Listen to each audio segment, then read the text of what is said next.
ఈశ్వర్ గారు, మనం మాట్లాడే ముందు మీకు తెలిసిన ఒక మంచి సుప్రీం కోర్టు లాయర్ ఎవరైనా ఉన్నారా? హ్మ్. చెప్పండి. ఎందుకంటే ఆ!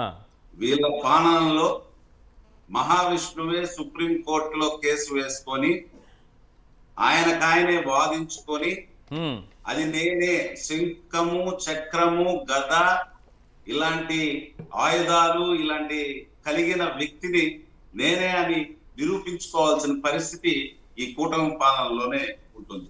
మన ఎక్సలెంట్‌గా చెప్పారు. హిందుత్వంలో మన హిందుత్వంలో 4 వేదాలు, హ్మ్. 18 పురాణాలు, మహాభారతం, రామాయణం, భగవద్గీత ఇలాంటి గొప్ప కావ్యాల్లో శ్రీ మహావిష్ణువుని ఏ రకంగా వర్ణించారు అనంటే, శ్రీ మహావిష్ణువు శంకు చక్ర గద పద్మాలతో వెలసిల్లుతున్న శ్రీ మహావిష్ణువు అని మనకి ఆ పురాణాలు చెప్తూ ఉండేవి.